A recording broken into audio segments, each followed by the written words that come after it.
அண்மையில் சிவகார்த்திகேயன், ரவிமோகன், அதர்வா நடிப்பில் வெளியான பராசக்தி திரைப்படம் இந்தி திணிப்பு விவாதத்தை தொடங்கி வைத்தது. 1960களில் நடந்த மொழிப்போர் விவகாரத்தை மையமாக வைத்து பராசக்தி படம் உருவாக்கப்பட்டுள்ளது. இதனால் மீண்டும் தமிழின் பெருமைகள், உலகின் பழமையான மொழி தமிழ் என்றும் பலரும் பேசத் தொடங்கியிருக்கின்றார்கள்.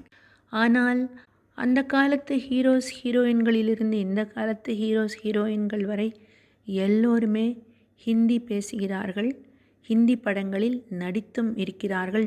முன்னாள் முதலமைச்சர் ஜெயலலிதா உட்பட. அது மட்டுமல்ல, ஹிந்திவாலாக்களை தமிழ்நாட்டிற்கு பெண் எடுத்திருக்கிறார்கள். தமிழ்நாட்டு பெண்களை ஹிந்திவாலாக்களுக்கு பெண் கொடுத்திருக்கிறார்கள். ஜெய்ப்பூரில் இலக்கிய திருவிழா நடைபெற்று வருகிறது. இந்த விழாவில் உருதுமொழி கவிஞரும் ஹிந்தி சினிமாவின் பிரபல பாடலாசிரியருமான ஜாவேத் அக்தர் சிறப்பு விருந்தினராக கலந்து கொண்டார். அப்போது ஜாவேத் அக்தரிடம் உருது அல்லது சமஸ்கிருதம், இதில் எது மிகவும் பழமையான மொழி என்று கேட்டதற்கு ஜாவேத் அக்தர், என்னிடம் என்ன மாதிரியான கேள்வியை கேட்கிறீர்கள்? உருது மொழி என்பது சமஸ்கிருத குடும்பத்தைச் சேர்ந்தது. உலகில் பேசப்பட்டு வரும் 2வது பழமையான மொழி சமஸ்கிருதம். ஆனால் உலகில் பேசப்பட்டு வரும் மிகவும் பழமையான மொழி என்றால் அது தமிழ்தான் என்று தெரிவித்தார் ஜாவேத் அக்தர்.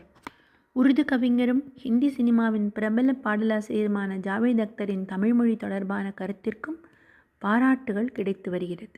பாடலாசிரியராக நீண்ட அனுபவம் கொண்ட ஜாவேத் அக்தர் 5 முறை தேசிய விருதை வென்றுள்ளார். 81 வயதாகும் ஜாவேத் அக்தர் இந்திய சினிமாவின் பல்வேறு மொழிகளிலும் பாடல்களை எழுதியுள்ளார் என்பது குறிப்பிடத்தக்கது.